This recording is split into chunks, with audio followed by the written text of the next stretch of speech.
Nowadays, our world is divided up into states, central powers which can generate markets of all kinds. States determine rules which must be followed by the players in the economy, or states fail to determine them. Depending on their political orientation, states set up a framework within which an economy can act. These frameworks can differ quite considerably from state to state. When states are organized democratically, every citizen can participate in and determine the state's politics.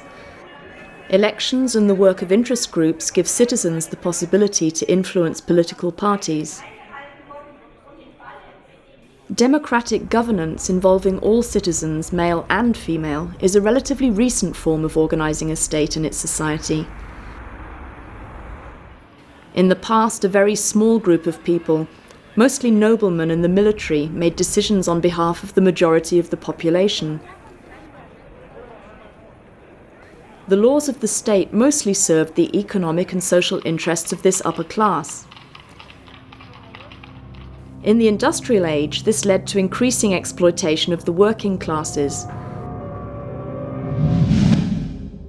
This impoverishment of the masses in the 19th century also became a problem for the state. Im Jahr 1882 waren von 1000 In 1882, out of 1,000 young men who underwent an army physical in Austria, only 149 were suitable for military service because the living and working conditions were so catastrophic at the time.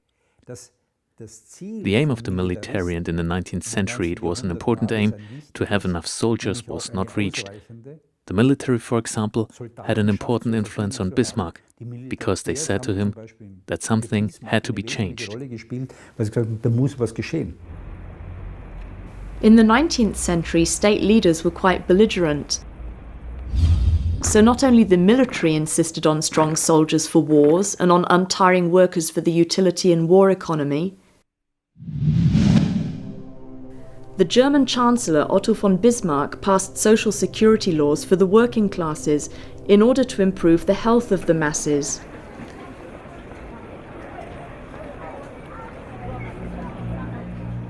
In Austria and other European countries as well, laws were enacted to protect workers' rights. Another goal of the authoritarian leaders was to prevent strikes, because strikes and protests harmed the economic interests of the entrepreneurs.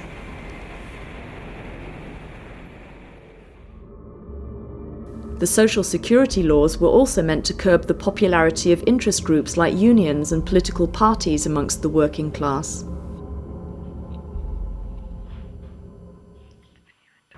Ultimately, even the working classes, farmers and women, in other words, all citizens of a country, gained the right to lead the state. Germany and Austria became democracies for the first time after World War I. Thanks to free elections and the influence of interest groups, the first step was taken towards organizing the lives of people in a more democratic way. In the young European democracies, the living conditions of the majority of the population were improved thanks to wide-ranging social security laws. After the dictatorial regime of the Third Reich and World War II, the new Minister for Economic Affairs at the time, and later Federal Chancellor Ludwig Erhard, established the so-called social market economy in Germany. In his famous book Wohlstand für alle, or Prosperity for Everybody, he explained what his aims were in doing so. Ludwig Erhard made the case for a free market economy with a certain degree of state intervention. At the same time, the state should ensure that social inequality should be counteracted as required. The welfare state had been born. Insgesamt betrachtet ist die Geschichte The welfare state had a remarkable and appreciable contribution to make, improving living conditions and working conditions. All things considered, the history and development of European countries in the 20th century was very much characterized by the growing intervention of the state in social and economic matters. In the 19th century, security was all about military security. The police, the military contributed to security. In the 20th century, the concept of security was expanded to include social security as well. Soziale Sicherheit.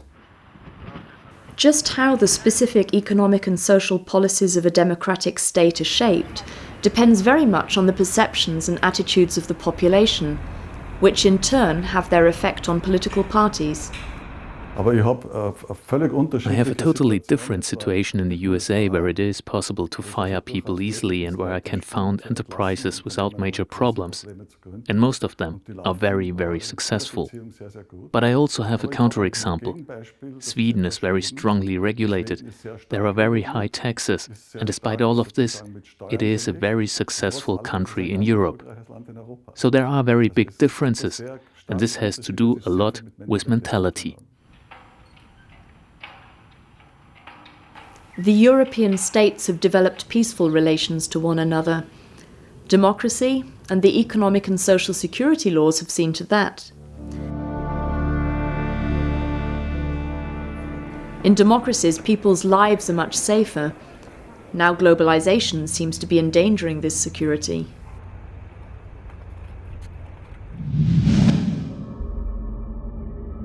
This is the statue of Adam Smith, a famous Scottish philosopher who lived in the 18th century and was interested in the wealth of the nations. His theories influenced many economists.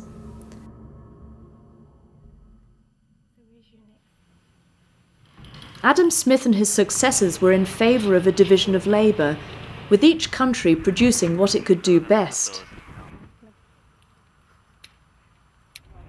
Exchanging goods with one another would bring prosperity to all countries.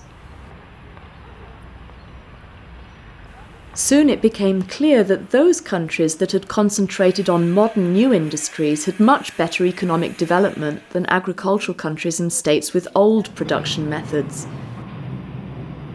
This insight didn't remain a secret for long. Individual states started to compete against other states. Every country wanted to see modern industries on their territory because this brought jobs, progress, money and prosperity. Governments enticed enterprises with special favours: low taxes, cheap labour, hardly any environmental regulations, no protection for workers or employees. Today, this competition over location has expanded all over the world. And as states jockey for position, the working classes and in the environment are the ones who suffer.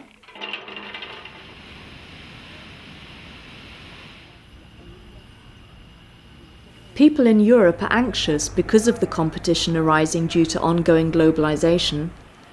The relocation of jobs in so-called low-wage countries makes the headlines time and again in the papers. How could or how should states react to this? The financial crisis, climate change, question about the environment, these are all international problems, but democracy still takes place on a national level. The financial sector has already been internationalized. Everything there runs on an international basis. Sorting this all out requires so many agreements and is, of course, complicated by differing international interests. International agreements take time. The people and governments of individual states have different ideas of the parameters which should be created by economic and social policies on an international scale. Additionally, in many developing and newly industrializing countries, constitutionality and bureaucracy are too weak to enforce laws effectively. Also Sie können noch so viele tolle neue Verträge setzen. You can make so many great new contracts, but the question is, are the countries in the South willing and able to enforce these rules on their home territory, beyond political will? Problems are also caused by there not being enough competent politicians, and the executive forces, legislature, and also the courts are not independent. So it is very hard to stop competition between locations in these circumstances. More and more people are calling for a democratic world government, which would be able to set the parameters for social and economic policies on a worldwide basis. But differences in the interests, ideas and values of individual countries and governments are still too great for that. Wenn es die Sicherung des Welthandels geht, when it comes to safeguarding world trade, then the political will of governments is stronger than when it is a question of retaining safe working conditions. So this is, I think, already a very big challenge for the future, especially when it comes to improving working conditions. The goal for our generation and those to come will be to develop, demand and implement a mandatory framework for a globalized economy.